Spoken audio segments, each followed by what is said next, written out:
లైఫ్లో గుర్తుపెట్టుకోండి, చాలామంది బాగా చదివే వాళ్ళకి మాత్రమే ఇది వర్తిస్తుంది.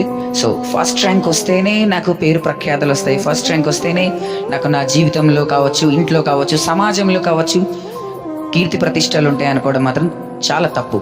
ఎందుకంటే మీరు ఫస్ట్ ర్యాంక్ సాధించే దాంట్లో ఎంత స్ట్రగుల్ అవుతూ ఉంటారు. ఒకవేళ ఈ ఇయర్ ఫస్ట్ ర్యాంక్ వచ్చింది అనుకోండి, నెక్స్ట్ ఇయర్ రాకపోతే మీరు కంప్లీట్గా డిప్రెషన్లోకి వెళ్ళిపోతారు. సో కాబట్టి ఫస్ట్ ర్యాంక్ కోసం చదవండి, టార్గెట్ ఫస్ట్ ర్యాంక్ పెట్టుకోండి. వస్తే హ్యాపీ, రాకపోయినా కూడా హ్యాపీగానే ఉండాలి. నెక్స్ట్ ఇయర్ ట్రై చేయాలి. ఫస్ట్ ర్యాంక్ రాలేదని సూసైడ్ చేసుకోవడము, ఏదో చేతులు కోసేసుకోవడము, ఏదో చేసేయొద్దు. ఇప్పుడు ఇలాగే ఉంది సమాజంలో చాలా మంది కూడా. అండ్ యూత్ చాలా మంది ఒక అమ్మాయిని ప్రేమిస్తారు, 13 years దాటి ఒక 15-16 years వచ్చిన వెంటనే ఒక అమ్మాయికి ప్రపోజ్ చేయడం, ఐ లవ్ యూ అని చెప్పడం.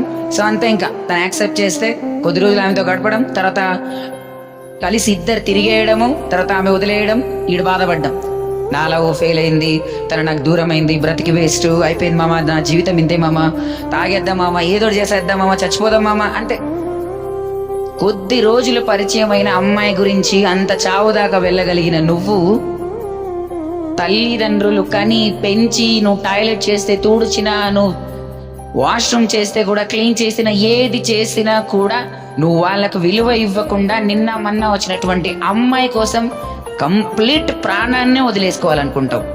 ఆలోచించు, ఎవరి కోసం నీ జీవితం? తల్లిదండ్రుల గురించి ముందు ఆలోచించాలి. ఎలాగోలా జీవితంలోనే సెట్ అయితే కనుక ఆటోమేటిక్గా పెళ్లి చేస్తారు తల్లిదండ్రులు. కాబట్టి ముందు ఆలోచించాల్సింది చక్కగా చదువుకోవాలి, అండ్ తర్వాత తల్లిదండ్రులను చూసుకోవాలి, ఆ తర్వాత ఖచ్చితంగా పెళ్లి చేస్తారు. ఒకవేళ చదువుకునే మార్గ మధ్యంలో మంచి అమ్మాయి దొరికితే, ఒకవేళ నీకు మంచి అమ్మాయి దొరికితే గనక ఆ అమ్మాయిని లవ్ చేయి, అండ్ లవ్ మాత్రమే చేయి, కంప్లీట్గా ఆమెకు సరెండర్ అవ్వకు.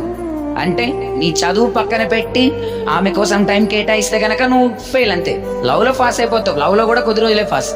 తను యాక్సెప్ట్ చేస్తుందని రోజులు నువ్వు ఓకే, తను వేరే హ్యాండ్ పట్టుకుందంటే కనుక అయిపోయింది నీ కథ, ముగిసిపోతుంది స్టోరీ. సో కాబట్టి జీవితంలో లవ్ అండ్ చదువు ఏదైనా సరే ప్రయారిటీ అనేది ఎంత ఇవ్వాలో అంత ఇవ్వాలి. ఎక్కువ ప్రయారిటీ ఇస్తే గనక అంతే. సో కాబట్టి చదువుకున్న టైంలో కామన్గా ప్రతి ఒక్కరికి లవ్ ఫీలింగ్స్ వస్తాయి, ప్రపోజ్ చేయాలి, ఆ అమ్మాయిని ప్రపోజ్ చేయాలి, మాట్లాడాలి, ఇలాంటి కామనే ఉంటాయి. కానీ అవి కొంతవరకు మెయింటైన్ చేస్తే జీవితంలో ముందుకెళ్తావు. కంప్లీట్గా నువ్వు లేకుంటే నేను చచ్చిపోతా అంటే అది ఆడికే వెళ్ళిపోతుంది. సో కాబట్టి జీవితంలో దేనికి ఎంత ప్రయారిటీ ఇవ్వాలి అనేది నువ్వు తెలుసుకుంటే కనుక కంప్లీట్గా నీ జీవితంలో నువ్వు ముందుకెళ్ళగలుగుతావు.